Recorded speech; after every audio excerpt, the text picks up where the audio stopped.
그래서 제출된 전화번호한테 돌린 거예요. 제출된 전화번호한테 돌렸는데 문재인 지지자들은 전부 다 전화를 받아가지고 응답을 했어. 근데 손학규나 김두관 쪽에서 들어간 사람들은 전화를 안 받은 거야. 그건 무슨 얘기냐? 손학규나 김두관 쪽에서 제출한 조직은 사실은 자발적 조직이라기보다 그 손학규 김두관 조직이 자기네들이 동원한 거란 말이야. 근데 문재인 지지자들의 특징은 자발적 지지자들이었고 손학규 김두관계는 조직 운동하는 애들이, 조직 세력들이 모집한 사람들이었고 거기서 차이가 난 거야. 자발성의 차이. 그러니까 이제 전화를 그러니까 그때 중앙당에서 전화를 돌립니다. 중앙당에서 전화를 돌리면 전화를 5번까지 전화를 받고 그중에 선택을 하는 거야. 대선 후보 누가 좋은지. 그런 방식이었어. 그때 문재인 지지자들은 전부 다 응답을 했고 손학규 김두관 지지자들은 전화를 안 받은 거야. 그랬더니 손학규 김두관이 이거 음모가 있다. 왜 자기네 쪽 지지자들이 보낸 사람들은 전화를 아무도 못 받았느냐. 그러니까 이제 조직 라인을 가동해갖고 전화 받았는지 확인을 한 거야. 이제 샘플링을 해갖고 전화 안 받았는데 이런 거야. 그러니까 보이콧을 한 거야. 보이콧을 해가지고 김두관하고 손학규 지지자들한테는 전화가 안 갔다. 그러면서 저기 두 번째 경선부터 마비를 시켰어. 이해찬한테 물병 던지고 걔 지랄을 떨면서. 조사해보니까 5번씩 다 갔어. 그리고 한 일주일인가가 경선이 중단이 되고 3일인가 4일인가 일주일인가가 경선이 중단이 되고 조사를 한 거야. 전화번호를 전부 다 조사를 했더니 전화를 5번씩 다 했어. 근데 김두관 손학규 지지자가 안 받은 거야. 그래가지고 밝혀진 거야. 예. 그래서 밝혀진 거야. 그래서 결국은 경선이 다시 진행이 됐어. 그런데 그게 그 경선이 다시 진행이 되는 과정에서 확 기운이 빠진 거야. 초반에 막 열기로 시작이 됐지만 초장부터 막 물병 집어던지고 개막장 물병 집어던지고 소리 지른 장면만 계속 방송이 종편에서 내보낸 거야. 그거 빼놓고는 그냥 야권 대선 경선이 죽어버렸어. 그래서 문재인은 초장부터 첫 출발부터 망친 거야. 그때 왜 그랬냐? 이해찬이 당대표였는데 이해찬이 문재인에게 유리한 방식으로 대권을 치른다 라는 편견.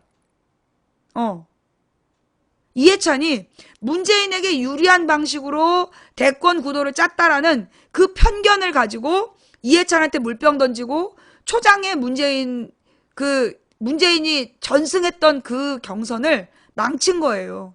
난 이렇게 생각해.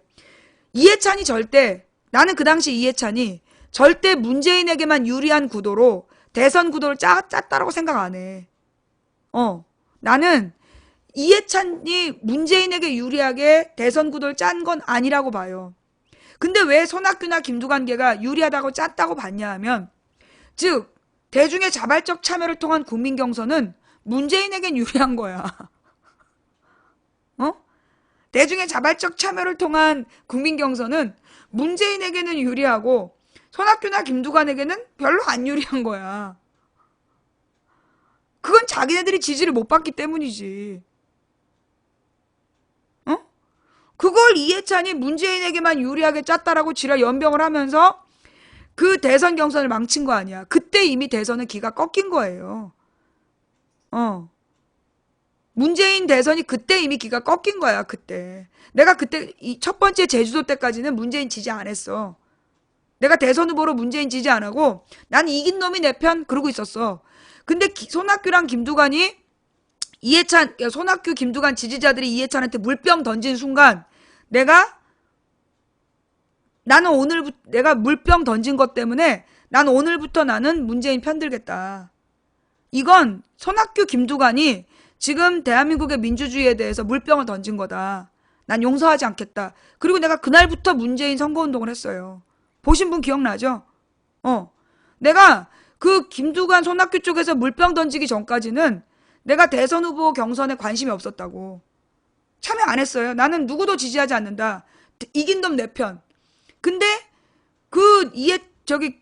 이해찬한테 물병 던진 순간 나는 그때부터 내가 문재인을 지지하기로 했고 그래서 감옥 간 거야. 씨발. 지금도 후회가 돼. 좌우지간 내가 그래서 문재인을 지지를 했는데 나는 내가 이 친문 지지자들한테 부탁하고 싶은 게 뭐냐. 때로는 과도한 열정이 당신이 사랑하는 존재를 죽일 수도 있어요. 때로는 당신네들의 과도한 열정이, 문재인에게 유리한 구도를 만들고 싶은 당신네들의 과도한 열정이 문재인을 또 죽일 수 있다는 거야. 지금 상식적으로 생각해 보라고. 지금 상식적으로 문재인이 가장 유리해. 근데 그 문재인이 가장 유리한데 문재인이 안 되는 대선 경선이라면 그걸 누가 받아들이겠어. 국민을 믿고 맡기라고. 국민을 믿고 이 당 지도부가 어떤 일을 하든 어떤 결정을 내리든 협조하겠다. 헌신하겠다. 그런 자세를 친문 인사들이 가져야 사람들은 뭐라고 생각해? 아, 저게 문재인식 정치구나. 옛날에 노무현 때는 노무현을 지켜야 된다고 전부 다 칼을 들고 노무현을 감싸고 창을 들고 뺑 둘러섰어. 어떻게 됐는지 알아? 노무현 고립돼서 죽었어. 내가 지금 친문 인사들에게 하고 싶은 말은 뭐냐? 창을 들고 누구든 쑤시고 공격할 생각을 하지 말고 양팔을 벌리고 문재인이 못하는 스킨십 우리가 하겠다. 받아들이겠다. 미안하다. 함께 가자. 난 그런 모습을 보일 때 문재인의 점수가 올라가고 지지자가 늘어나는 거지. 지금처럼 김종인 까대고 이종인 까대고 이종걸 까대고 박영선 까대고 그런 짓을 계속하면 내가 볼 때 문재인은 또 고립돼서 죽어갈 거라고 생각해.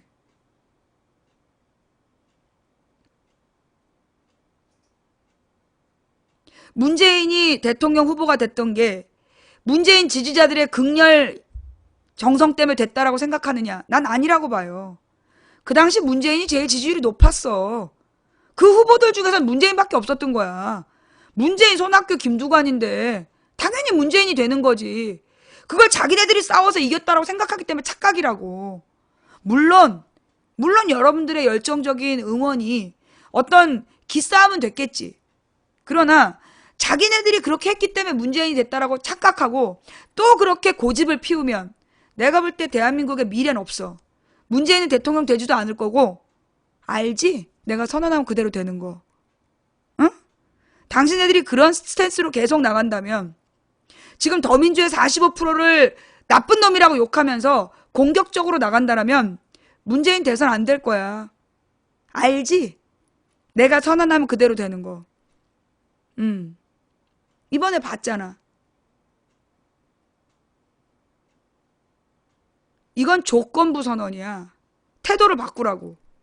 친문 인사들이 태도를 바꾸면 문재인이 대통령 될 수도 있어. 그런데 지금처럼 개싸움 당권 경쟁을 할 생각을 품고 있다면 나는 문재인 대통령 안 된다고 확정적으로 선언한다. 이번에 당권 경쟁하면서 그 더민주의 의원들한테 쌍욕하고 개 지랄 연병을 떨면 나는 문재인이 대통령 똑 떨어질 거라고. 후보도 못 될 거라고 선언합니다. 잘 생각해봐. 어떻게 해야 될지.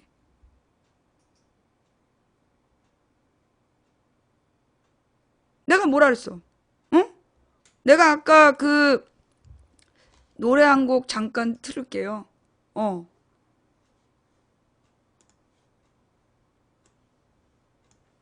이 노래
꽃이 그렇게도 예쁘 난 통화하기 싫어. 지금 나한테 막 아무 때나 전화하는 인간들 있어요? 다 고소할 거예요. 스토킹으로. 특히 전화 여러 번 한 사람들은 스토킹으로 고소할 거야. 내가 전화할 수 있는 기회는 가끔 주는 특혜야. 어디서 나한테 아무 때나 전화질이야. 가만있어 봐. 지금 전화, 이거 봐라. 265 두 번 했지? 고소할 거야. 336 하나 8번. 넌 스토킹으로 고소할 거야.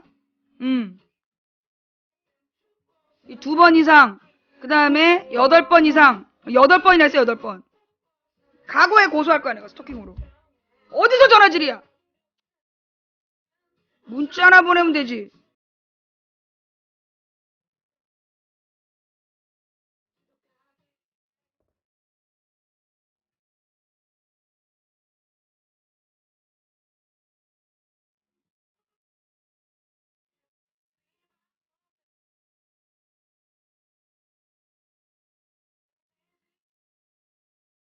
고소할 거야, 고소할 거야. 그 유튜브로 들으신 님들도 잘 들으세요. 저한테 전화를 함부로 하시면 안 돼요. 전화번호는 문자만 보내는 거고요. 제가 그때 특별히 몇 통 전화를 받은 거예요.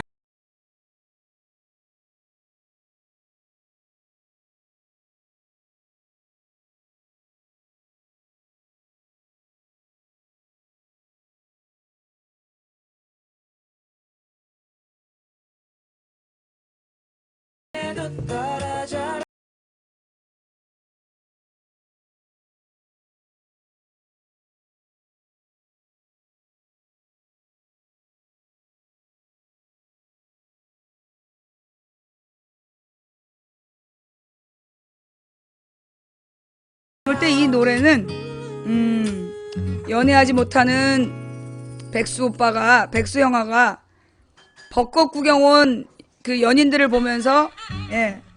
이 노래도 왜 나와? 벚꽃 구경 나온 그 연인들을 보면서 열받아서 부른 몽땅 망해라! 라고 할 수도 있는데요. 자, 저는 제가 지금 이 노래를 틀은 이유가 뭐냐. 일단 이제 전화 얘기 잠깐 먼저 하면. 여러분 저한테 전화를요. 제가 옛날에는 2007년, 8년에는 전화를 다 받았어요. 그랬더니만 새벽 4시에, 밤 11시에 전화가 와. 망치부인님! 한마디만 하겠습니다. 술 먹기 초반이야. 30분 동안 안 끊어. 내가 끊고 배터리 뺐어. 그 다음 이제 자기 전에 이제 다시 배터리 넣었어. 새벽 4시에 전화해서 박시부인님 한마디만 들어주십시오. 사랑합니다. 네가 나를 왜 사랑하냐고 새벽 4시에. 죽여버려 진짜. 그 뒤로는 전화 안 받아요. 네. 그 뒤로는 전화 안 받습니다. 그 여러분들은 정말 한 통의 문자인데요. 저한테는 문자가 뭐 너무 많이 들어와요. 예. 내가 방송 시작하기 전에 그 문자 다 확인했는데 벌써 문자 19개 들어와 있어. 그 나한테 술 먹고 행패 부렸다라고 지금 사과하고 있는 사람 소용없어요. 이미 캡처 됐으면 나한테 사과해도 소용없다니까.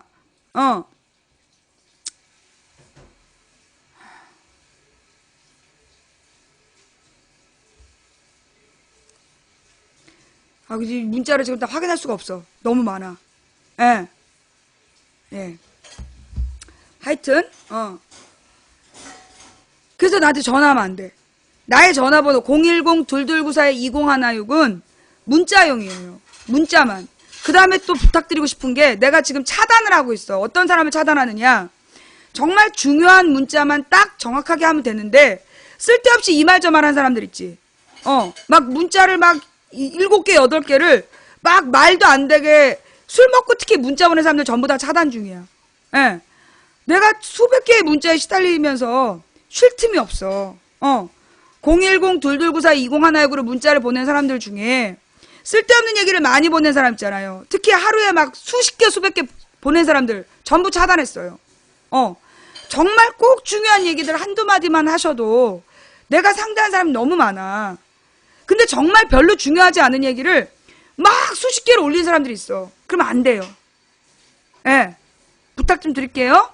그리고 그 전화는 아무 때나 하시는 거 아니에요. 물론 이제 문자를 못 보내시는 어르신들이 전화하고 싶어 하시는 건 아는데요.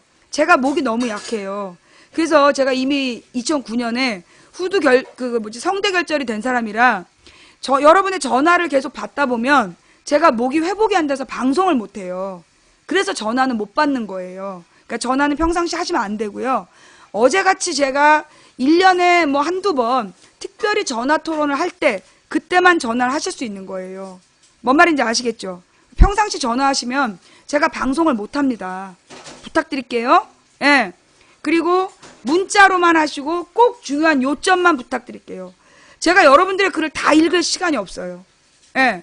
그러니까 길게 설명하지 말고 짧게 요점만 간단히 한 통 이내로 80자 이내로 요점만 간단히 부탁드릴게요. 그러니까 문자형 전화번호예요. 문자형 전화번호. 그러니까 여러분들이 막 이걸로 전화를 자꾸 하시면 제가 너무 시달려요. 그럼 이 번호도 없애버릴 수가 있어요. 부탁드릴게요. 그 다음에 메일 주소를 공개했더니 해외에 사는 문재인 지지자가 나한테 쌍욕을 했어. 뭐 문재인에 대해서 아주 막말에 대해서 참을 수 없어서 메일을 보낸다고. 그래서 내가 답장을 보냈지. 이해 못하시겠으면 듣지 마세요. 그리고 차단했어요. 예. 이제 해외에 미친 여자들도 메일을 보내. 아, 진짜. 그러니까 내가 자꾸 문재인 지지자들이 싫어지는 것 같아. 그런 미친 여자들 때문에 문재인 지지자들이 점점 싫어져. 예. 정말 이 빠순이 정신, 예. 이 빠순이 정신들이 내가 볼 때는 그래서 문재인을 고립시킬 거야. 옛날에 소위 그런 얘기가 있어. 노빠라는 말이 있었어요. 예. 노무현, 빠돌이, 빠순이 그래서 노빠라는 말이 있었어. 그 노빠 때문에 노무현이 고립돼서 죽었어요. 예? 내가 지금 문재인을 죽이는 거 같냐, 살리는 거 같냐? 문재인이 가서 실언한 것 때문에 호남에서 지금 역풍 불고, 그래서 내가 대신 욕해주고, 그리고 살 길을 주고, 그거 몰라? 그거 이해가 안 돼? 니들 수준이 그러니까 문재인이 늘 그 모양인 거야. 그러니까 호남에서 그런 모욕을 당하는 거야. 망치 부이는 문재인을 안 좋아하잖아요. 대선 후보로 생각 안 하잖아요. 내가 미쳤냐? 나는 지금 문재인이다 누구다라고 확정하지 않았어. 그런데 내가 문재인이 싫다고 그런다고 국민이 좋아하는 대선 후보를 내가 미치지 않은 다음에 왜 싫어해? 니들의 그런 편견이 문재인을 고립시켜 죽인다고. 정신 차려. 나는 정권 교체를 위해서라면 나는 작대기라도 갖다 당선시키고 싶은 사람이야. 내가 왜 문재인을 싫어하겠어? 니들의 그런 편견이 문재인한테 호감을 갖고 있는 사람까지 등 돌리게 해. 근데 나한테 또 그런 메일 보내면, 한 명만 더 보내면 나는 반문이 될 거야. 알았어? 근데 경고했어. 나한테 또 한 놈만 그렇게 메일을 보내면 나는 반문이 될 거야.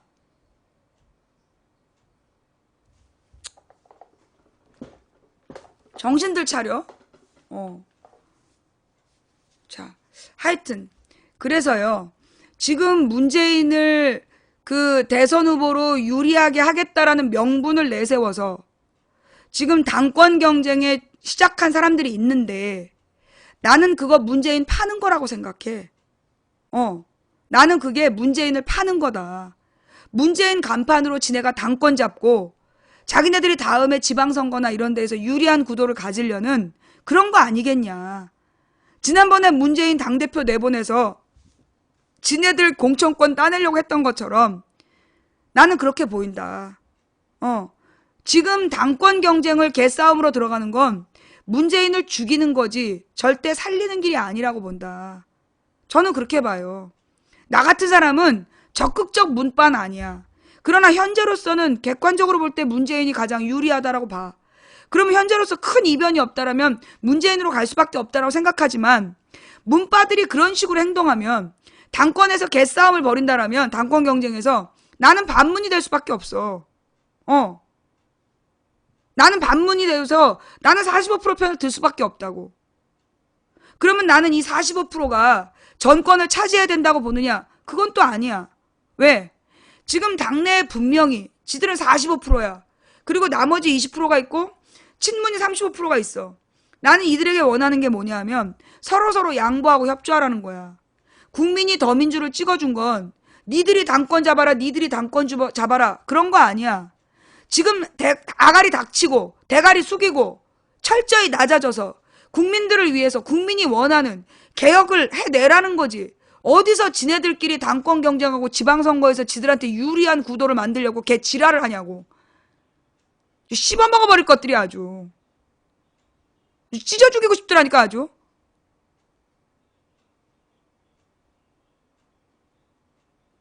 누가 됐든 지금 이종걸이나 박영선이나 또는 정청래나 정봉주나 당권 경쟁 개싸움 하면서 싸우는 모습 보이면 누구든지 씹어먹어버릴 거야.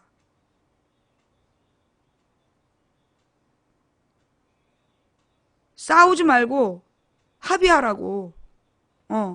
싸우지 말고 합의해. 나는 솔직히 얘기해서 경선을 싫어해요. 이름이 경선인데 경선을 싫어해. 왜냐? 이 경선은요. 기본적으로 이제 경쟁을 해갖고 뽑는다는 거잖아. 내부 경선. 이 내부 경선을 해서 하나가 안 돼. 내부 경선을 해가지고요. 실제로 그 후보들의 마음이 합쳐지질 않아. 지금 이번에 당권 경쟁 해가지고 어느 팀이 된다고 쳐. 내가 볼 때 걔네들 다음번 당권 경쟁할 때 반드시 망해. 이게 당권 경쟁이라는 게 서로 경쟁을 해가지고요. 서로 경쟁을 해갖고 죽고 죽이는 거야. 왜 더민주가 이 꼬라지 된 줄 알아? 왜 더민주가 지금처럼 그렇게 그 당내 분열이 해결이 안 되는지 알아?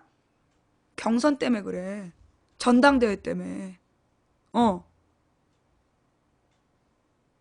무슨 얘기인지 아시겠어요? 내가 민주당 20년 본 사람이야. 내가 1996년부터 20년 동안 민주당을 봐왔는데 그 중에서 민주당이 이 꼬라지가 된 게 언제부터냐면 2004년부터야. 2004년 이전에는 소위 그 김대중 시절 때는 김대중이라는 절대 지존이 있었어. 그래서 김대중의 뜻이 곧 공천이었고 김대중이 개혁하자 그럼 개혁이 됐어. 그리고 공천 혁명을 하겠다. 공천 혁신 물갈이 하겠다. 그럼 공천이 됐어. 근데 2004년에 열린우리당이 152석을 차지한 뒤에 소위 집단 지도체제라는 걸 만들어서 당대표하고 최고위원을 뽑기 시작했어. 이제 막 뽑기 시작한 거야. 그리고 난 다음에 무슨 문제가 생겼냐면 이 꼬라지가 난 거야. 계속해서 분열하고 서로 세력 다툼하고 편 몰아가지고 최고위원 지네 사람 들여보내서 주승용 정청래 꼬라지가 난 거야. 주승용 정청래 꼬라지 때문에 문재인 잡아먹은 거 알지? 지금 또 당권 경쟁을 하면 나는 그 꼬라지가 날 거라고 봐. 예. 물론 여러분이 제 말에 동의 안 하실 수 있고, 그래도 당권 경쟁은 해야 되는 거 아니야? 그게 민주주의 아니냐라고 얘기할지 모르는데요. 나는 진정한 민주주의는 합의에 있다고 봅니다. 토론과 합의. 지금 이 전당대회가 나는 누가 최고위원 되느냐, 누가 당대표 되느냐, 이런 대로 시간을 뺏고 뻘소리 하는 게 아니라 나는 이번에 더민주 전당대회가 정말 더민주가 제시하고자 하는 대선의 방향, 더민주가 제시하고자 하는 대한민국의 새로운 방향, 그래서 합리적인 보수와 성숙한 진보가 동의할 수 있는 정책의 방향이 토론되는 정말 전국에서 이 당 지지자들이 모여서 정책 토론을 하는 거야. 그 전당대회가 지역별로 이 더민주 지지자들이 모여서 우리 더민주의 과제는 뭐다. 그래서 지금 세월호 문제, 그 다음에 노동악법 문제, 그 다음에 민생 현안 문제들 어떻게 해결할 거냐. 외교 문제라든가 이런 거의 방향은 뭐냐. 이런 거 막 분임 토론하고 그 내용이 정리돼서 이게 울산 지역의 더민주 지지자들의 입장, 제주 지역의 더민주 지지자들의 입장, 부산 지역의 더민주 지지자들의 입장, 이런 식으로 정책적인 토론들이 막 되고 그 내용을 보고 합리적인 보수와 성숙한 진보가 그래 이런 당이라면 다음 대권을 맡겨도 좋지 않을까? 그런 비전, 그런 게 나와야 전당대회 아닐까? 지금 대권 경쟁을 지금 당권 경쟁 해가지고 19개월 뒤에 그 당 지도부가 유지된다는 보장 있어? 내가 볼 때 이번에 어느 쪽이 당대표 되든 중간에 한번 뒤집어질 거야. 한번 엎어지고 개 지랄 난동을 피우면서 당권 또 뺏고 당대표 일괄 사퇴하라고 지랄하고 또 대선 경선 앞두고 한 4, 5개월 전에 또 당대표 경선 하겠지? 그래서 당대표 경선하면서 또 개싸움을 하고 서로 물고 뜯어갖고 피 질질 흘리면서 대선에 찔뚝찔뚝 나와가지고 뽑아주십시오. 또 지겠지.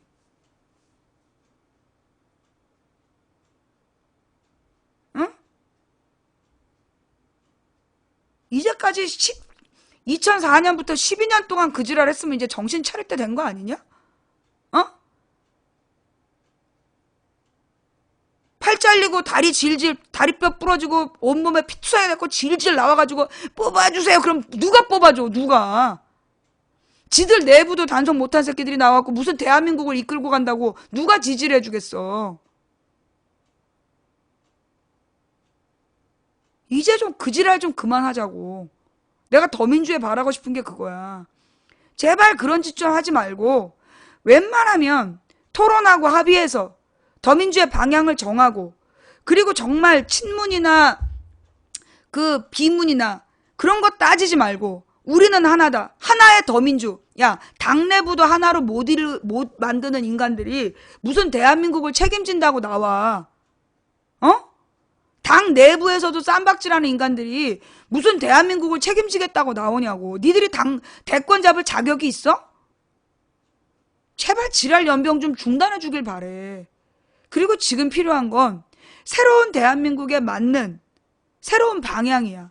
어떻게 경제민주화 할 거냐. 실제로 우리나라는 지금 재벌이 절대적 권력을 갖고 있는데 어떻게 재벌개혁 할 거냐.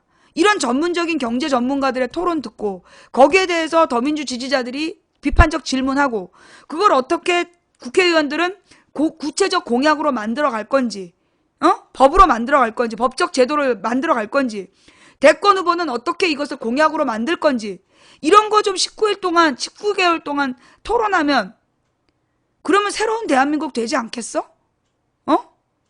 내가 너무 무리한 꿈을 꾸나? 아유 망치부이나 그게 되겠냐. 근데 생각해보니까 말이에요 여러분. 이것도 중독인가 봐. 기적을 만드는 거에 대한 중독. 우리 지난 1월 달에 내가 여소야대를 만들겠다를 할 때 다 같이 비웃었잖아? 솔직히 1월 달에 나도 공개적으로 말을 못했지. 하나님이 자꾸 여소야대 얘기하시는데 못 들은 척. 근데 우리가 2월 달에 선언을 하고 그리고 4월 13일에 이루어냈잖아요. 우리가 선거 전에 2달 전에 아무도 가능하다고 얘기 안 할 때 내가 여소야대 한다고 그럴 때 다 비웃었잖아. 내가 여소야대 만들겠다 그러니까 어찌나 비웃든지 나 장수할 것 같았어. 보니까 내가 그때 욕 하도 먹어가지고 나 앞으로 장수할 것 같아. 나 요괴 인간 될 것 같아. 하도 욕을 먹어가지고. 그런데 말입니다. 한번 해보니까 여러분 어때요?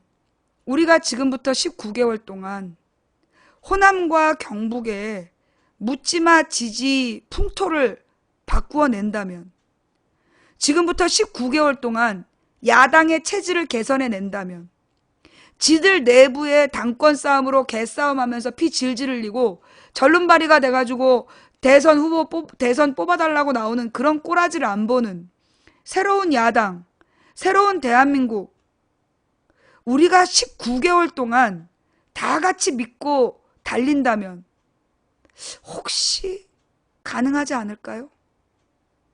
응? 우리가 꿈꾸는 대한민국은 아무 생각 없이 새 정치가 뭐냐, 새로운 거요. 새로운 게 뭐냐, 새 정치요.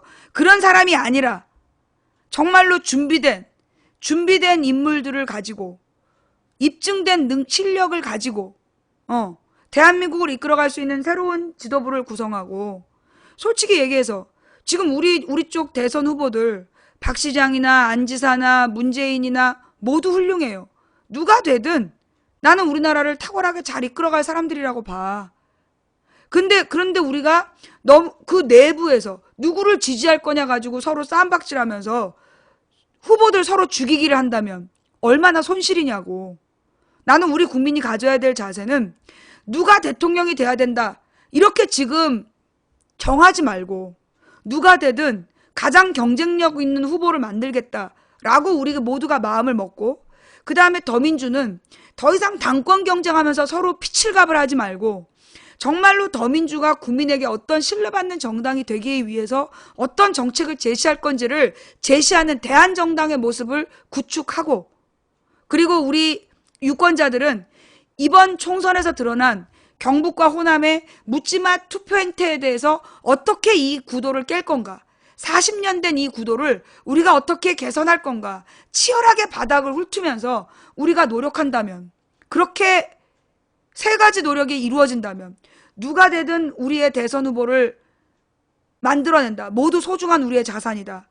더민주는 누가 뭐라 그러든 국민에 의해서 제1당으로 미션을 부여받았다. 그러니 더민주가 앞으로 모든 당을 이끌어가면서 모든 다른 여당이나 야당을 추동해서 새로운 대한민국의 비전을 제시하는 정당을 만들고, 그리고 우리 국민 유권자들은 자신의 소중한 주권을 어떻게 활용할 것인가, 어떻게 활용할 것인가를 대국민 토론을 하면서 정말 나는 안마 봉사단, 정말 노인 봉사단 이런 거 만들어서 주말마다 시골 깡촌, 호남이나 경북의 시골 깡촌에 청년들이 자원봉사팀을 가는 거야.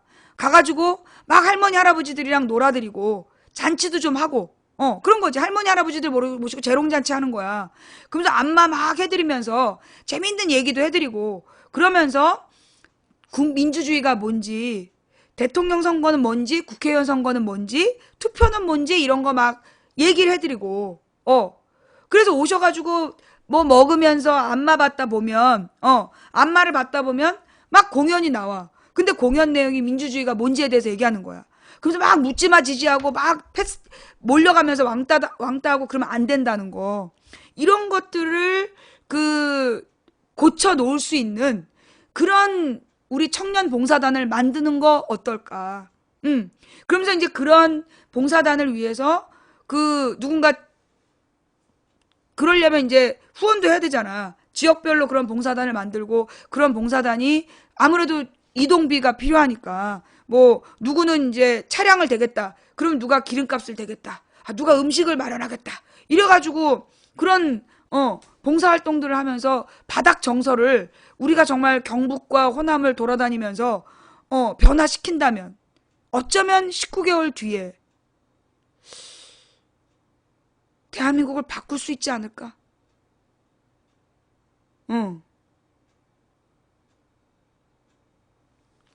뭐 나는요, 지금 내가 볼 때 안철수 문재인 2강 구도로 가는 거는 위험하다고 봐. 왜냐?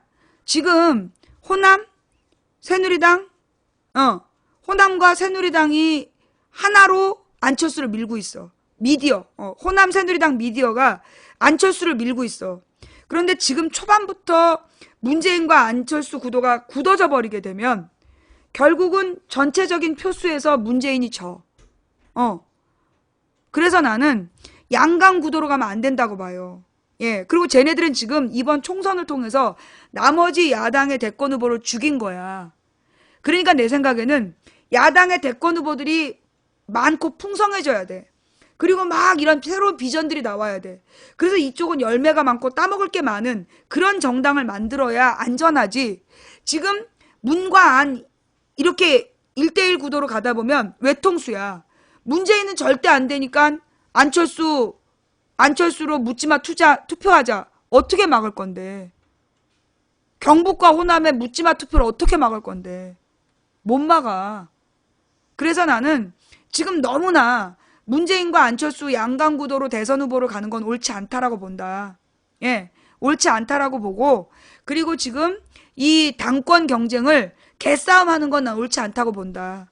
웬만하면 당대표를 추대하고, 그리고 최고위원회는 안배를 해서 합의를 했으면 좋겠어. 그리고 도리어 정말 권력 싸움이 아니라 비전을 제시하는, 더민주가 해나가려고 하는 비전 제시에다가 전당대회 방점을 꽂혀서 어떤 이 당원을 만들 거냐, 어떤 당의 정책을 만들 거냐, 이렇게 나아가는 것이 옳다. 그리고 이 민주 세력은 어떻게 이 유권자들을 깨워내서 진정한 이 유권자의 의식을 갖게 할 거냐, 이 교육 프로그램들을 만들어내야 된다. 공연 프로그램들을 만들어서, 예, 정말 이 주말 공연들을 막 적극적으로 해서 19개월 동안 우리가 가진 주말이 몇 개야? 19 곱하기 4 하면 뭐 한 80번도 안 돼요. 예, 80번 정도 되나? 우리가 80번 동안 갈 수 있는, 예, 한 팀만 운영해서도 안 돼. 예, 한 팀만 운영해서도 안 되고, 그런 공연단을 뭐 한 3-4개를 꾸려서, 그 3-4개 공연단이 그 전국의 군 단위까지 돈다. 얼마 안 남았어. 76주밖에 없어요, 주말이. 그 76주에 전국을 다 돌 수 있겠어? 한 번만 돌면 될까? 계속해서 돌아야 돼요. 반복적으로. 그렇기 때문에, 물론 누가 이걸, 나는 맨날 말만 해. 주둥이로만 하고, 이제 실천은 누가 하는지에 따라 다른데, 하여튼 이게 괜찮다 싶으면, 내가 이 아이디어에 대한 저작권을 주장하지 않을 테니, 정말 어떻게 보면 가능해요. 그런 공연팀을 10팀 정도 꾸리고 그 10팀이 똑바로 정신통일만 되어 있다면, 그래서 같은 내용으로 그 지역별로 그 봉사단을 꾸려가지고 그 76주 동안 노력한다면, 우리가 이번에 보면 247개 선거구야. 247개 선거구에 76주 동안 우리가 뭐 30번씩 간다, 20번씩 간다라고 한다라면, 나는 적어도 한 달에 한 번만 가더라도 변화는 분명히 있다. 19개월이면. 한번 해봅시다. 예. 우리는 이번 대통령 선거에서 우리가 이제 이번 총선의 가장 큰 성과는 우리 국민들이 박근혜 심판에 대한 분명한 참여 의지를 보여줬다. 그러면 우리는 이제 이 기간 19개월 동안 뭘 해야 되냐면, 더민주가 대한정당이라는 걸 보여줘야 돼. 더민주가 대안을 가진 정당이고 어떤 정책을 통해서 대한민국을 변화시킬 수 있는 정당이라는 걸 입증해내야 돼. 그 정당의 후보라면 국민이 믿고 맡길 수 있는 후보가 되는 후보를 만드는 과정이 있어야 돼. 그 후보를 만드는 과정은 사람이 아니라 공약이어야 해. 실현 가능한 공약을 만들어내는 과정, 정책과 내용을 만드는 19개월이 상부에선 돼야 되고, 우리 하부는 뭘 해야 되냐? 사람을 바꿔내야 돼. 국민들을 깨워내야 돼.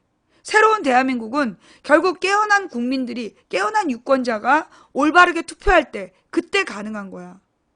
여러분 그거 아세요? 새누리당은 이런 봉사 조직이 많다는 거? 새누리당은요, 이런 봉사 조직이 이미 뿌리 깊이 내려져 있다는 거예요. 우리만 모른 거예요. 예. 이제부터라도 우리가, 예, 이제부터라도 우리가 질적인 내용으로 승부를 해야 돼요. 물론 새누리당은 막강한 자금이 있어요. 어디서 그 자금이 나오는지 모르지만 엄청나게 많은 비용 지원을 받기 때문에 그 돈으로 전국을 그렇게 누비고 있어요. 근데 우리는 그런 돈이 없어요. 그러니까 우리는 최대한 아껴서 거의 우리들의 헌신과 봉사로, 예, 그렇게 해야 되는 거죠. 예. 좌우지간 그래서 그 우리 망치 부인도 19개월 동안 가능하면 금요일 토요일에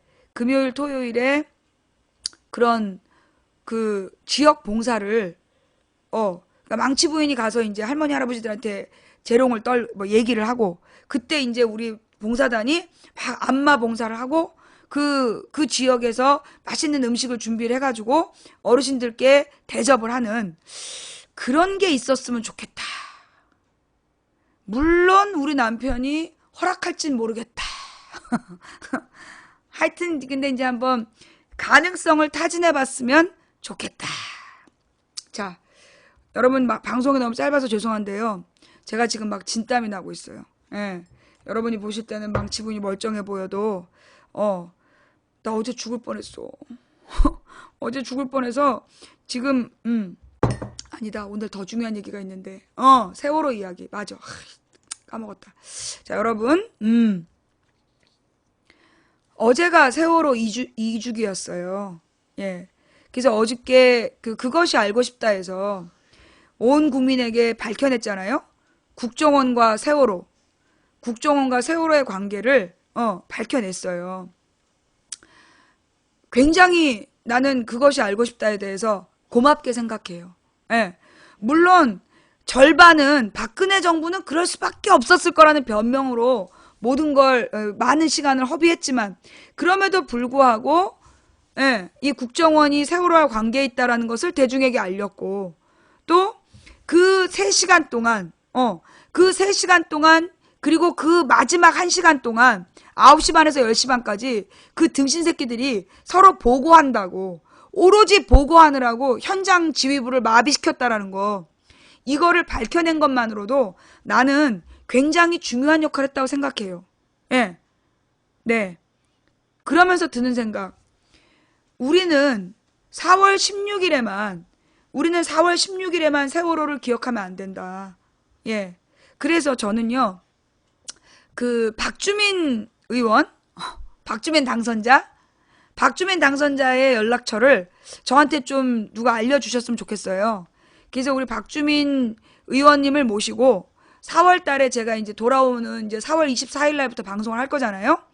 그러면 이제 4월 마지막 주에 그러니까 이제 이게 본인이 의원으로 들어가기 전에 사실 이제 이 박주민 의원을 불러다가 박주민 의원이 생각하는 세월호 진상규명 의정활동 계획을 들어보고 그리고 저는 박주민 의원에게 공식적으로 뭐 한 달에 한 번이라도 정 망치 부인이 싫으면 다른 팟캐스트 방송이라도 한 달에 한 번씩이라도 출연을 해서 세월호 진상규명 활동이 어떻게 되고 있는지 공식적으로 더민주의 세월호 진상규명 활동을 전담해서 국민들에게 지속적으로 알려내는 역할들을 해주기를 저는 요구를 할 생각이에요. 그래야 된다고 봐요. 박주민 당선자가 당선된 건 그거 아니야? 목적이 세월호 진상규명하라고 시킨 거 아니겠어요? 그래서 먼저 박주민 당선자의 연락처를 좀 누가 구해서 알려주시면 제가 박주민 당선자에게 세월호의 진상규명 활동을 어떤 식으로 할 것인지에 대해서 먼저 한번 같이 방송을 하고요. 예.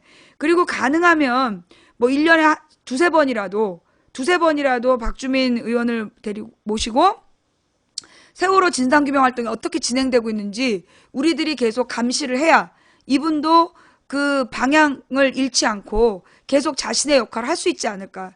제가요, 여의도에서 한 4년을 살아보니까 이 많은 국회의원들이 초심을 잃더라. 왜 초심을 잃느냐 하면요. 여의도는요. 수십 년 만들어진 그 권력의 아성이에요. 거기서 의원들은 바뀌어도 보좌진은 돌고 돌아요. 국회 사무직 직원들은 정규직이에요. 그러다 보니까 국회의원들이 오면 껌뻑 죽어. 보좌관들이나 국회 사무직 직원들이 의원님 그러면서 껌뻑 죽어. 그러면서 이전에 그 투지를요. 너무 나긋나긋하게 녹여버리는 거야. 그래서 딱 6개월이 되면 투사 싸우러 들어간 의원이 이미 다 나태해지는 거야. 눈빛이 변해. 내가 그걸 내가 여의도에서 지켜본 사람이야. 그래서 처음에 멀쩡하던 사람들이 들어가가지고 왜 제대로 못하나 그걸 내가 봤던 거예요. 근데 그 2008년에 몽땅 떨어진 다음에 2012년에 그 돌아가서는 나름대로 변화되려고 노력한 젊은 의원들이 있어. 그러나 여전히 의원님들이 있고, 의원이냐 의원님이냐, 여기서 의원님은 비아냥의 대상이야. 에헴 할 줄만 알고 권력에 물들어가지고 그 재벌들이 제공하는 골프나 치러 다니고, 제보를 받습니다. 골프 치는 국회의원. 예. 누구든지 골프 치는 국회의원을 보시면 제보를 해주십시오. 예. 이 골프장은 제가 누누이 얘기했지만 운동 삼아 가는 게 아닙니다. 골프장에서 내기 골프를 하고요. 그 내기 골프를 통해서 뒷돈을 받으러 가는 게 골프장입니다. 더민주 의원들 중에 누가 골프장을 가는지 일일이 감시를 해서 우리 골프장의 캐디님들, 예, 골프장의 그 아르바이트생님들, 예, 사진으로 인증해서 보내주십시오. 예, 이 야당 의원들 골프장 출입 망치 부인에게 제보 들어오면 님들의 인생은 끝입니다. 예, 이 골프장, 골프가 왜 나쁘냐? 지랄하지 마세요. 예, 우린 대한민국의 골프장은 비리의 온실이기 때문에 우리 골프장에서 일하시는 알바생 여러분, 그리고 골프장에서 일하시는 캐디 여러분, 더민주 의원들이 골프장에 떴다. 예, 제보해 주십시오. 자, 지금부터 우리는 더민주 의원들이 정신 차리고, 예, 더민주 의원들이 정신 차리고 국민의 지팡이 노릇을 똑바로 할 수 있도록 우리는 지금부터, 예, 더민주 의원들에 대한 감시 감독에 들어가야 됩니다. 그런데 이러라고 그러면 또 존나 욕하는 사람들이 있어. 욕은 새누리에게 하고, 응? 욕은 새누리당에게 하고, 감시 감독을 해서 올바른 방향으로 더민주 의원들을 이끌어가고, 예? 많은 이 야권 지지층이 야당 의원만 까다 끝나. 우리는 야당 의원들을 일 잘하게 감시 감독할 의무는 있어요. 그러나 아예 일을 못하게, 저 새끼는 국회의원을 떨어뜨려야 된다. 우리가 그래서 이제까지 망한 거야. 어? 떨어뜨려야 될 대상은 새누리당이야. 그리고 일 잘하라고 채찍질해야 되는 게 더민주고. 근데 우리는 이제까지 더민주나 새누리나 똑같아. 그렇게 욕을 하니까 삼삼 찍는 거야, 사람들이. 어? 우리가 이제까지 야권 지지층이 맨날 2번만 욕을 하니까, 그러니까 아무 생각 없이 삼삼 찍는 거야. 편파적 보소? 야, 우리 방송 원래 편파 방송이야. 몰랐어? 워낙 종편과 KBS, MBC, SBS가 하도 편파 지랄을 해서 나 하나 인터넷 방송은 국민 편파 방송 한다. 띠꺼우면 꺼져. 우리 망치부인 방송은요. 예, 채널A, TV조선, MBN, KBS, MBC, SBS, 뉴스와이, 연합뉴스 TV가 모두 종박 언론의 한 길로 가기 때문에 일편단심 종박이잖아. 그래서 망치부인 방송 하나 정도는 유권자 편, 약자 편, 피해자 편, 편파적으로 방송해도 되는 거 아니겠어? 근데 니들 요즘에 많이 속상하겠더라. 야, 8개인데 니네 8개 언론에서 24시간 거짓말했는데, 야, 너네 막판에 개표 방송 못했다며? 여러분 그 얘기 들었어요. 얘네들이요, 자기네들이 다 이기는 줄 알고 그 KBS, MBC, SBS에서 개표 방송을 못했대. 그래픽을 전부 다 빨간색으로 준비해놔가지고 2, 3시에 전부 다 문 닫았대요. 그래픽을 전부 다 빨간색으로 해놔가지고 제주도가 그 빨간색으로 나왔대잖아, 마지막까지. 그 이유가 뭐야? 종박 8개에서 새누리당이 다 이긴다 그래가지고 저기 더민주가 이긴 곳은 그래픽이 없었대. 새누리당이 이긴 곳만 부분 지도를 보여주고 더민주가 이긴 곳은 보여주지 않은 이유가 그래픽을 안 만들어놔서 그렇대. 예. 아유, 얼마나 황당하겠어. 종박 언론 8개가 그렇게 전날이 그 새누리가 160 간다고, 180, 160 간다고 전날이 그랬는데, 동네 백수영화 같은 망치 부인이, 불량주부 망치 부인이 여서 야대 간다니까? 그러면서 막 머리 떡져가지고 밥도 안 먹고 방송할 때 비웃었는데 얼마나 당황했겠어. 그럼 이게 망치 부인 때문일까? 아니야. 이번 총선은요, 망치 부인처럼 평상시에 무릎 나온 추리닝 입고 이불 밖은 위험하다고 이불 속에 들어앉아 있었던 20, 30대 좌절했던 젊은이들이 이불 밖으로 나왔기 때문에 가능한 승리였어요.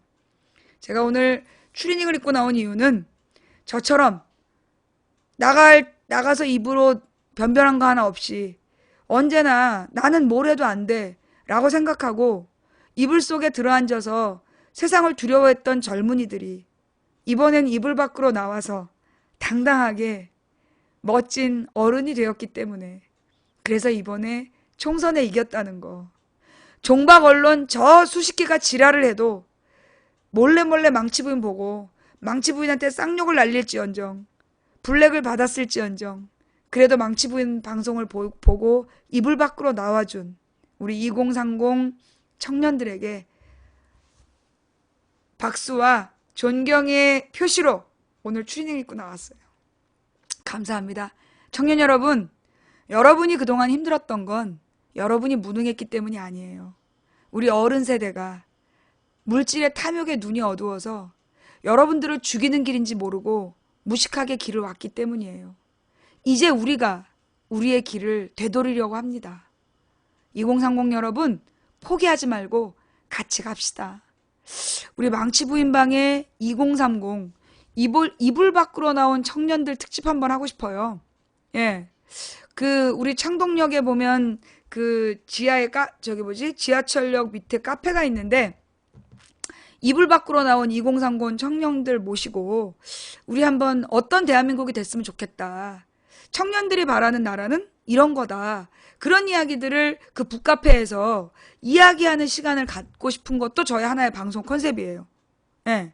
어느 날 2030 청년들이 그 북카페에 모여가지고 그렇게 이제 이런 이야기, 이런 세상 이야기를 하고 싶다. 예.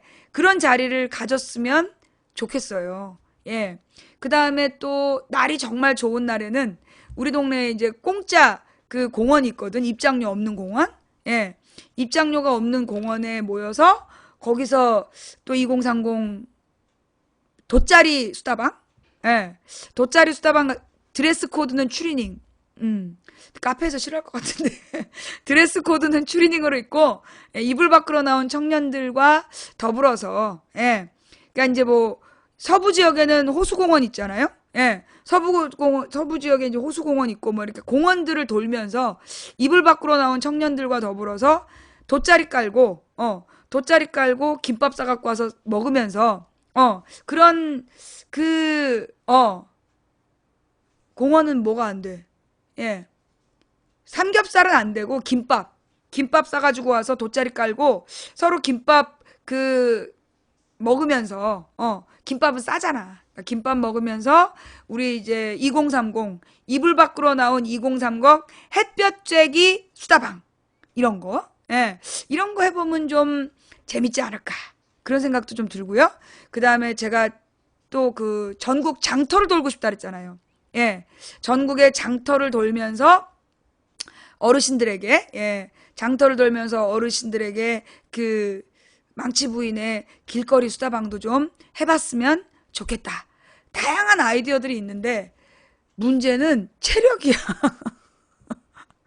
나의 많은 아이디어를 있는데 첫 번째 문제는 나의 체력, 두 번째 문제는 창동 스튜디오에서 방송할 필요가 있다.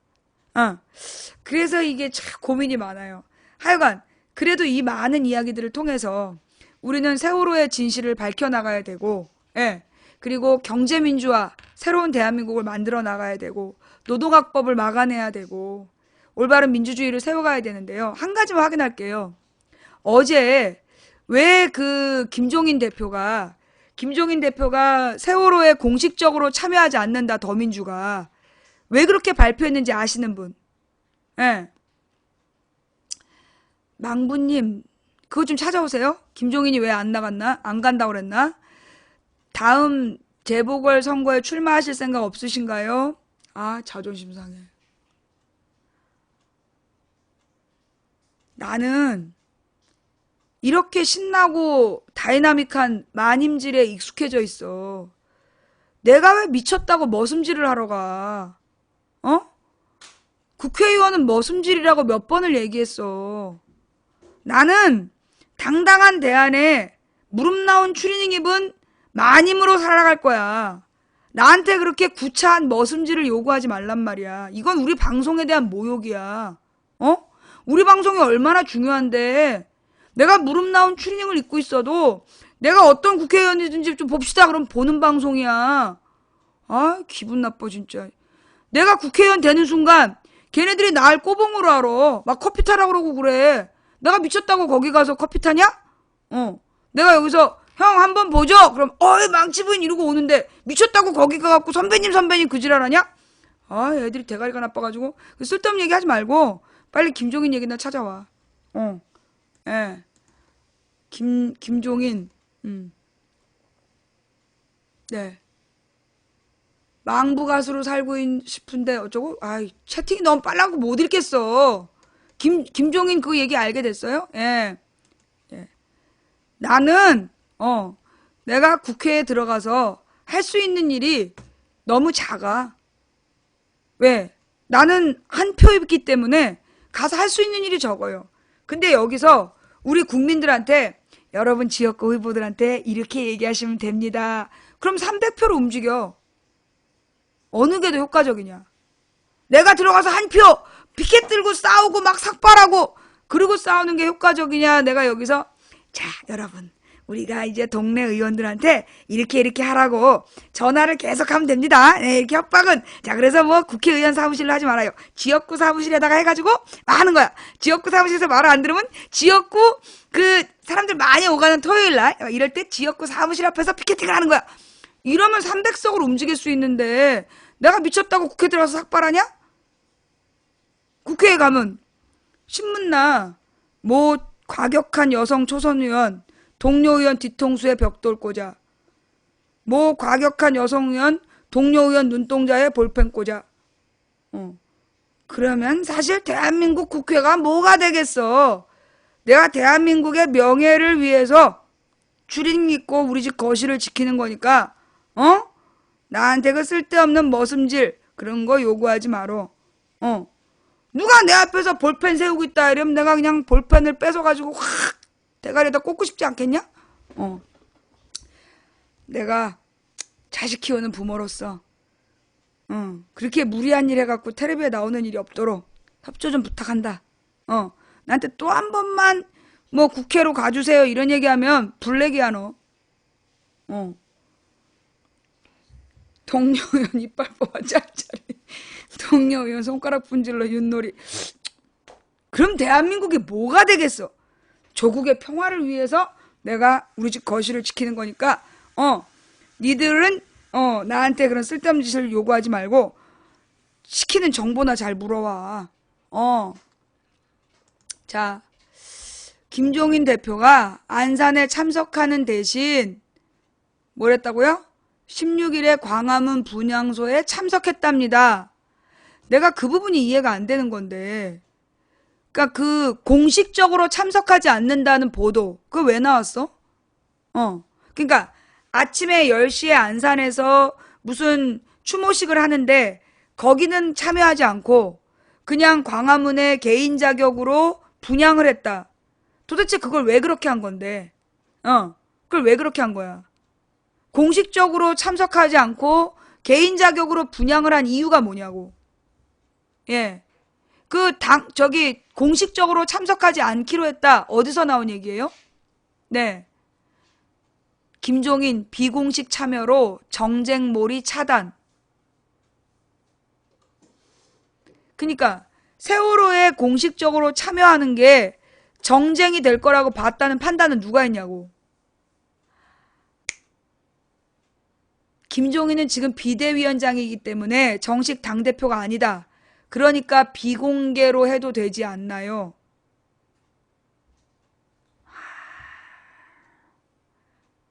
정식 대표가 아니라 총선을 위한 비대위원장이라 그래서 공식적으로 간 게 아니다.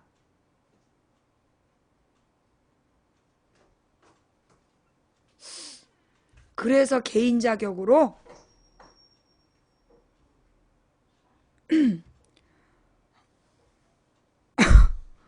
고마워요. 안 그랬으면 또 김종인 씹어먹을 뻔했어요.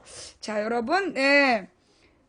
그런 줄도 모르고 나는 이제 지금부터 김종인을 드디어 김종인을 씹을 때가 됐다.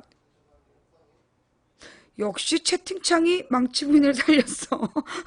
자, 여러분, 하마터면 큰일 날 뻔했어요.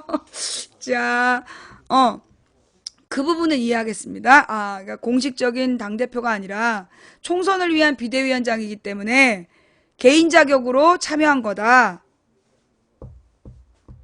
여러분도 거기에 동의가 되시는 거예요? 예. 여러분도 그 부분에 대해서 다 동의가 되시는 거예요? 그래요? 네. 망치부인 때문에 어제 오늘 울었다고요? 왜? 내가 뭘 어쨌다고 울어? 그래요. 네. 뭐 그러면 납득이 됐으면 이제 됐고요. 다음 이야기로 넘어갈게요. 그러면 그 다음 이야기. 그 다음 이야기는 뭐냐면 이번에 선생님들이 세월호 기억 수업을 하기로 했는데, 예. 세월호에 대한 공감을 하고 아이들과 더불어서 세월호에 대한 이야기, 대한민국의 안전에 대한 이야기를 하려고 했는데 이거를 정부에서 아이들한테 신고를 하라고 그래서 선생님들이 그 수업을 못했다. 예. 지금 그런 얘기가 있죠. 네. 저도 그것이 알고 싶다를 아까 봤어요. 예. 사실은 내가 이제 그 호남 때, 네. 그 부분에 대해서 내가 박주민 의원 초청 방송하게 되면, 예. 박주민 의원을 초청 방송하게 되면 그 부분에 대해서 내가 문제 제기를 하고, 그리고 교육부에서 누가 그 지시를 내렸는지 그걸 이 더민주에서 확실하게 책임을 물어야 된다. 그 얘기를 좀 해봤으면 좋겠어요. 예. 네. 4.16 교과서. 그러니까 그 부분에 대해서 우리가 좀 얘기를 할 수 있도록 관련된 자료들을 좀 우리 게시판에 좀 올려주세요. 오늘 보니까 전부 다 호남 얘기만 있고 세월호 얘기가 없어갖고 오늘 얘기를 못했거든요. 네. 그러니까 이 박주민 의원을 불러다가 그 부분을 좀 이야기하면서 이 교육부에서 누가 아이들한테 교사를 신고하라고 했는지, 4.16 세월호를 기억하라고 그러면 그걸 누가 신고하라고 했는지, 그 부분에 대해서 반교육적 그 정책을 내세운 새끼들을 잡아가지고 아주 십자가에 달아야 돼. 장대 매달아야 돼. 그 부분에 대한 자료 좀 올려주세요. 예. 자, 그래서 그 부분은 지금 우리가 남은 과제이고요. 예. 앞으로 세월호 문제는 우리가 이제 4월 16일에만 얘기하고, 그 다음에 잊으면 안 된다. 예. 잊으면 안 되고, 그래서 우리가 정말 적어도 한 달에 한 번은 그러니까 지금 우리가 정권을, 지금 야3당이 합쳐가지고 새누리를 이겼잖아요? 그렇다면 지금 이 지금 야3당에서 세월호 진상규명 합의했다며. 야3당에서 세월호 진상규명에 대해서 합의했다면서요. 그죠? 예. 우리 동영상 하나 볼까요?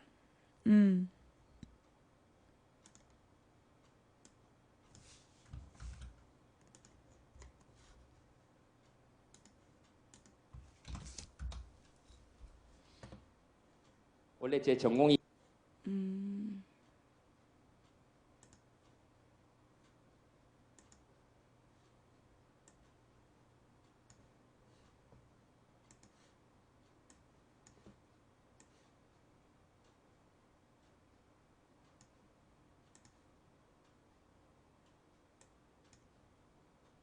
원래 제 전공이 사전에 자리 정리하는 게 제 전공이거든요. 그래서 왔습니다. 먼저 제 인사드리기 전에 하늘에서 아마 우리에게 인사하고 있는 것 같습니다.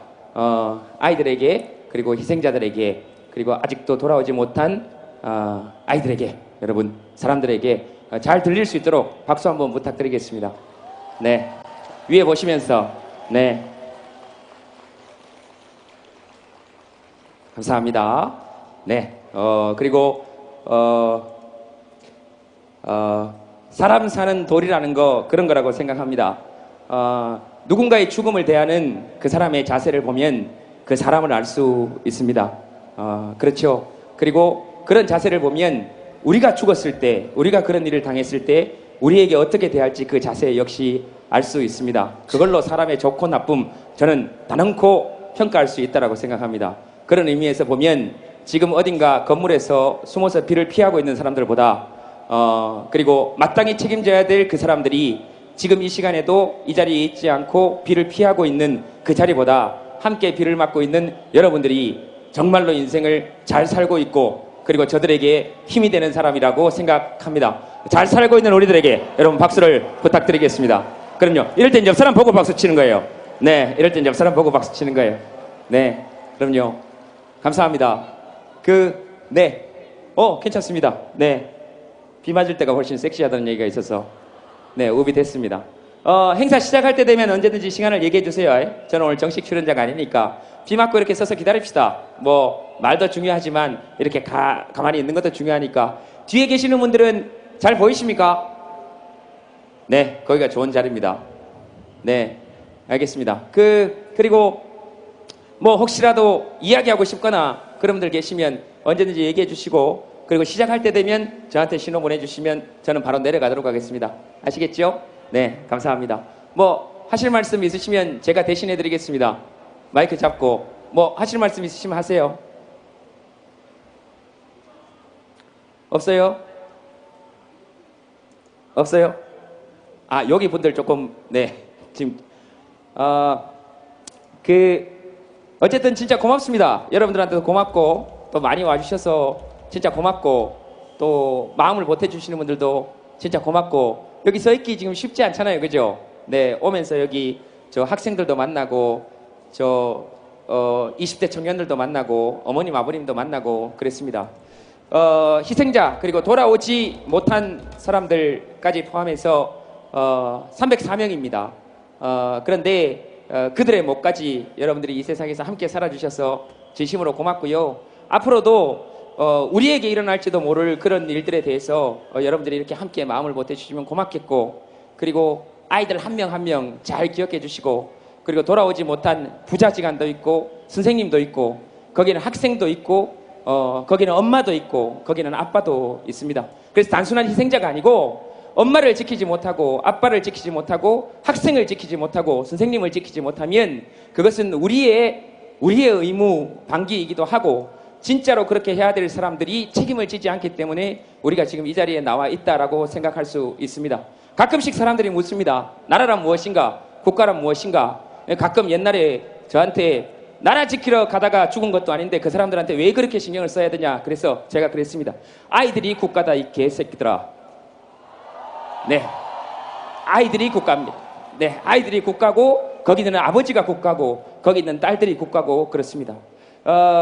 저는 잘은 모르겠지만 국회의원 숫자가 300명입니다. 그들이 만약에 한꺼번에 이 세상에서 사라졌다고 한다면 이 세상에 큰 화는 없습니다.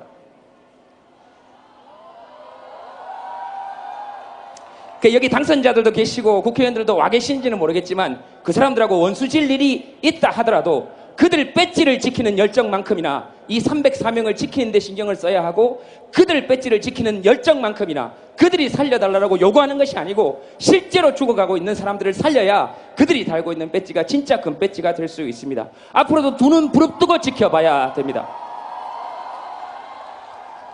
이 실종자들과 이 희생자들을 대하는 그들의 태도에 따라서 그들이 우리 삶을 대하는 태도를 지켜볼 수 있습니다. 그래서 두 눈 부릅뜨고 지켜봐야 돼야 되고 그리고 그들이 앞으로 어떻게 살아갈지 역시 또 지켜봐야 된다고 생각합니다. 한 명 한 명 오늘 집에 가셔서 함께 아이들의 사진 그리고 실종자들의 사진 함께 보시면서 끝까지 기억하고 그리고 그들의 슬픔에 유가족들의 슬픔에 동참하는 것이 곧 우리 삶의 질을 결정하고 그리고 우리의 인간 됨됨이를 결정합니다. 다시 한번 이 땅에서 가장 훌륭한 사람들인 우리의 동료들에게 여러분 뜨거운 박수를 부탁드리겠습니다. 멋있습니다. 그럼요, 멋있습니다. 그리고 여기 와 있는 우리 고등학생들, 중학생들에게 여러분 선배님들이 큰 박수를 부탁드리겠습니다. 감사합니다. 네, 이건 또 개새끼들아 그랬다고 큰일 나겠다 이거. 큰일 났다 이거. 자, 어쨌든 잘 알겠습니다. 오늘 아이들을 잃은 슬픈 날이기도 하고 또 그 아이들을 끝까지 다짐하겠다는 우리의 다짐의 날이기도 하니까요. 유가족분들 모시거든 여러분 끝까지 아낌없이 위로의 박수를 또 보내주시고 또 그분들이 함께 웃으면서 우리와 함께 살아갈 수 있도록 여러분들이 힘을 모아주시면 고맙겠습니다. 장례 정리 다 됐습니까? 그럼 가면 됩니까? 네. 자, 지금부터 행사 시작한답니다. 저도 저 뒤에 앉아가지고 여러분들하고 같이 네, 고맙습니다. 손수건도 주시고 네, 감사합니다. 여러분들도 저도 뒤에 앉아서 여러분들하고 같이 보도록 하겠습니다. 진짜 고맙습니다. 그리고 이 말씀 꼭 전해드리고 싶었습니다. 제가 만약에 그럴 자격이 있는지 모르겠지만 하늘에 있는 사람들이 하늘에 있는 아이들이 지금 여기에 함께 있다면 여러분들에게 이런 말을 할 것 같습니다. 진짜 고맙습니다. 감사합니다. 고맙습니다. 감사합니다. 네, 고맙습니다. 감사합니다.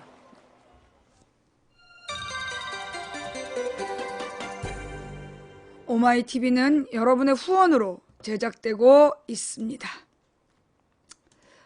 이 김제동 씨의 발언은 무엇보다 이 김제동 씨 정도 되는 급의 연예인이 이 사전 정리를 하는 사전 자리 정도를 한 사람이다 라고 자기를 소개하면서 나와서 너무 멋진 말로 감동을 주는 연사를 했다. 특히 저 개새끼야 부분은 내가 오래 살진 않았지만 48년 살아본 중에 내 인생에 몇 번 손에 꼽을 만한 사이다 장면이 아닌가. 정말 내 인생에 이 48년 중에 뭐 노무현 대통령 당선되는 급 정도의 그 아이들이 국가다 개새끼. 진짜 이 개새끼의 철학이 들어있는 나는 이런 부분이라는 생각이 들고 무지 감동이 됐어요. 정말 제가 저 말을 들었기 때문에 어제 너무 춥고 괴로운 상황에서도 끝까지 있을 수 있지 않았나 라는 생각이 좀 들면서 근데 딱 한 가지는 얘기를 하고 싶어요. 뭐냐면 막 박수 쳤던 부분이 뭐냐. 국회의원 300명이 죽어도 별일 없다. 그 부분. 이게 무슨 얘기냐. 이제 김제동 씨가 안철수 띄운 거 알죠? 법륜이라는 스님이 그 청년 콘서트라는 걸 했어. 그러면서 김제동을 불러서 안철수랑 그 청년 콘서트를 돌린 거예요. 그러면서 거기에서 계속해서 그 국회의원들을 비난하는, 그러니까 그 청춘 콘서트의 내용이 그 현역 국회의원들을 비하하는 내용이 기조였어. 그러면서 안철수 같은 사람이 정치해야 된다. 안철수가 정치해야 된다. 그러면서 그 법륜 밑에 있는 청년들이 계속 댓글을 달아서 안철수를 띄운 거예요. 그 청춘 콘서트. 그래서 이 김제동에 대해서 제가 참 재주 있는 청년이지만 저는 이제 그 부분을 굉장히 중요하게 생각해요. 그냥 이제 제가 볼 때는 법륜이 김제동을 이용한 거 아닐까. 그리고 안철수의 실체를 몰랐을 것 같다. 김제동 같은 사람은 안철수의 실체를 몰랐을 것 같다라고 생각하고, 그래서 아마 그러니까 이 사람은 그냥 이제 어떤 자기가 조미료? 그 콘서트를 살려주는 조미료 역할을 하러 간 출연진이라고 생각했을 것 같은데, 제가 볼 때는 그 김제동 씨가 그 법륜의 청춘 콘서트에 출연하면서 그러면서 사실은 안철수를 띄우는데 한몫했었던 부분은 좀 아쉽다. 근데 제가 그걸 다 잊고 있었어요. 그걸 전부 다 잊고 있었는데 언제 그게 다시 살아났냐 하면 어제 그 순간. 그 국민이 환호할 때. 무슨 얘기냐면 우리 국민들이 국회의원들을 굉장히 우습게 알아요. 그래서 막 욕하는 존재로 알아. 그건 잘못된 거예요. 무슨 얘기냐? 욕할 놈을 당선시키면 안 되는 거야. 일꾼들, 우리의 쓸만한 일꾼을 당선시켜야 되는데 우리는 개나 소나 당선되게 냅두고 그리고 난 다음에 막 싸잡아서 욕을 해요. 국회의원 300명도 국민입니다. 세월호에서 죽은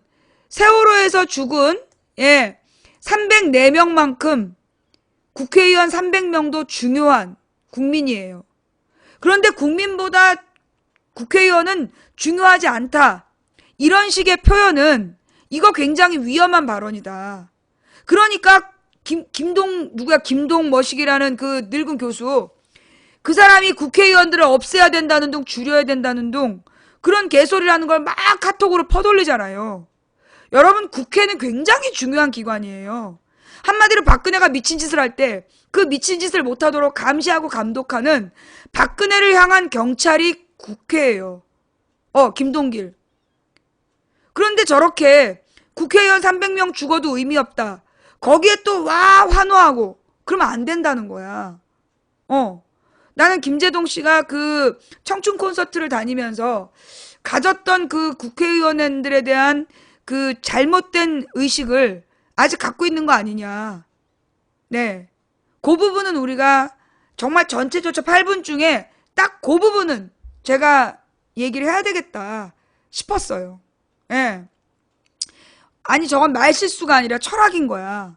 지금 무슨 얘기냐면, 소위 뭐 김동길이나 김제동이나 뭐 법륜이나 뭐 박경철이나 이런 사람들이 대중적인 인기인들이요. 아무렇지도 않게 국회의원들을 무용지물로 취급해. 그런데 그 무용지물이라고 취급하는 게 누구의 생각이냐? 박근혜의 생각이야. 박근혜가 지금 국회는 아무짝에 쓸모없는 허접 쓰레기들이다. 그러니까 국회를 해산해야 된다. 이런 논리예요. 자기들도 모르게 박근혜 지지자들의 그런 논리에 넘어가고 있는 거야. 박경철, 시골의사 박경철, 이런 사람들이 소위 그 청춘 콘서트를 했던 사람이야. 청춘 콘서트를 주도했던 사람들이 박경철, 김제동, 법륜, 이런 사람들인데, 안철수. 이 사람들이 지금 그 국회의원들을 굉장히 무시하면서, 김동길 같은 사람, 박근혜 지지자야. 내 논리가 통하잖아.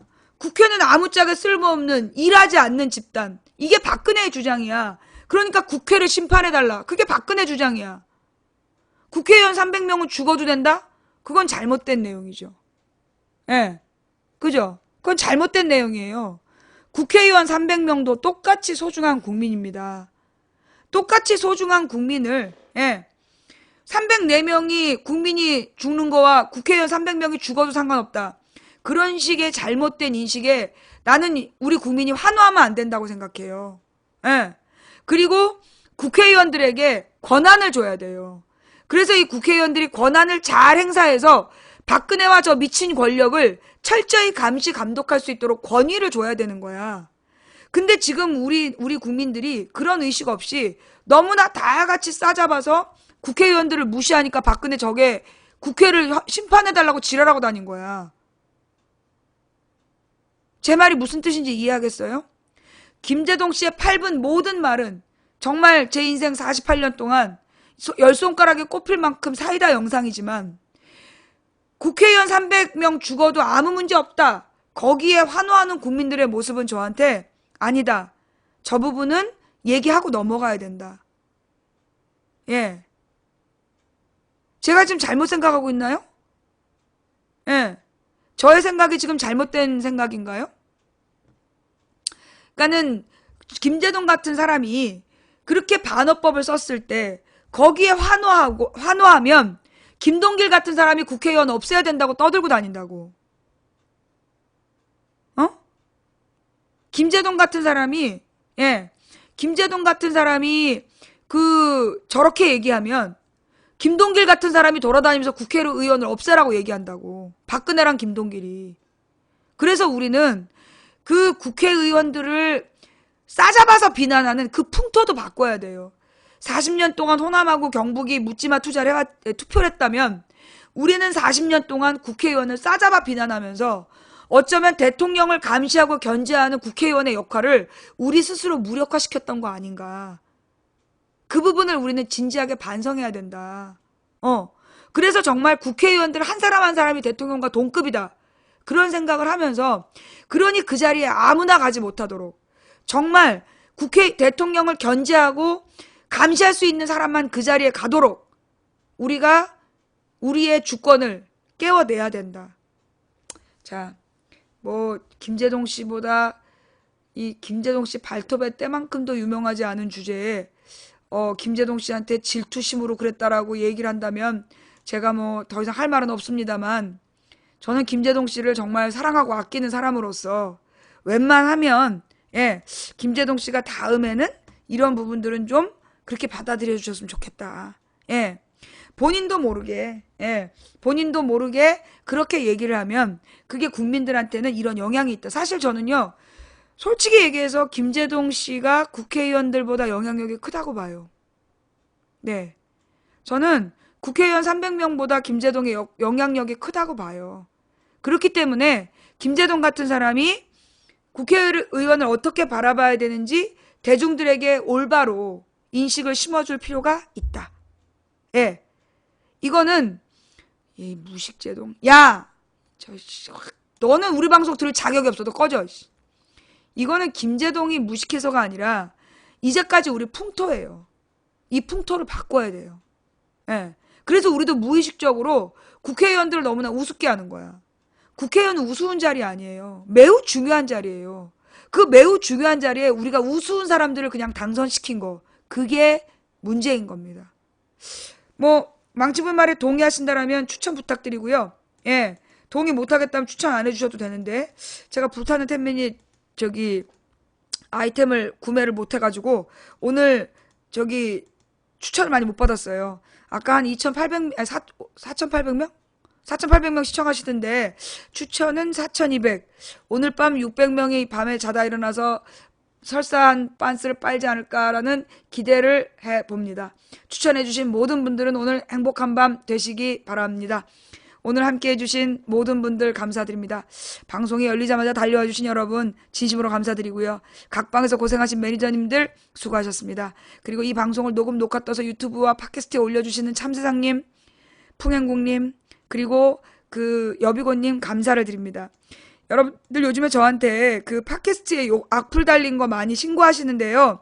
저희 변호사님께 맡겨주시고, 저희 변호사님한테 맡겨주시고 더 이상 신고 안 하셔도 됩니다.